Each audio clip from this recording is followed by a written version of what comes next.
Елімізге 35 мың тонна құрма келеді. Оны қайдан келеді, қалай келеді, оның зияны, пайдасы, кімге жеуге болады, болмайды, соны айтатын боламыз. Жалпы ораза уақытында негізгі ауыз ашатын мәзірі Құранда айтылған пайғамбарымыз соған, яғни Алланың игілігімен сәлем болсын, оразаны құрмамен болмаса сумен ашыңдар депті. Кейбір хадистерде келеді, осы құрманың жұмақтың жемісі деп аталады екен.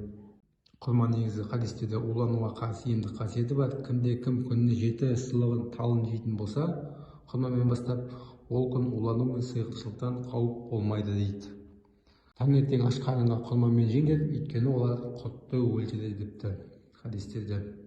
Рамазан айында оразасы құрмамен ашу ұсынылады, өйткені құрманың қорегі күші мол, дәруменге бай минералға, жалпы қанттың орнын басады. Емдік қасиеттерінің барлығын да білеміз.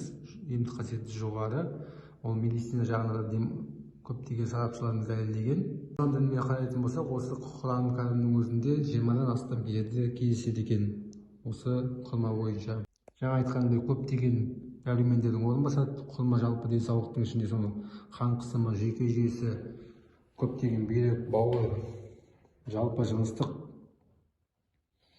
аурулардың алдын алады екен. Яғни көптеген емі бар, витаминдері көп ішінде. Соның ішіне келетін болсақ, бактерияға қарсы көптеген микробтарды іштегі құртады, жояды.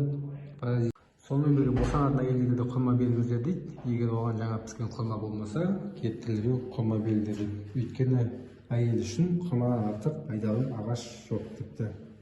Емізетін әйелдерге де құрма беруге керек депті. Жаңа айтқандай, Қазақстанның 35 мың тонна құрма келеді.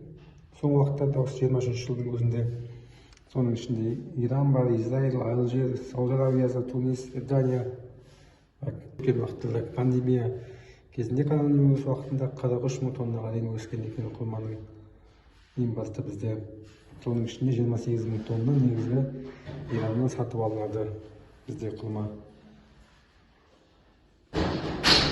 Жалпы өзі жылы жақтарда өседі ғой, пальма ағаштары.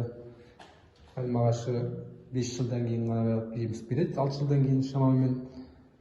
Ал енді зиянына да келетін болсақ, негізі көп жеуге де болмайды. Күніне 10 талдан артық асқадан алатын адамдарға жеуге болмайды.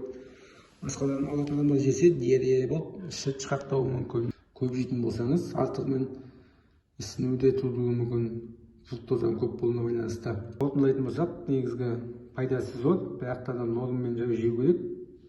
Қай нәрседе пайдаланып, дәрігерлердің, диетологтардың айтуы бойынша әр нәрсенің өзінің шегі болады. Сондықтан ас болсын, лайк басып тіркеліп отырыңыздар. Ораза қабыл болсын. Рахмет, давайте.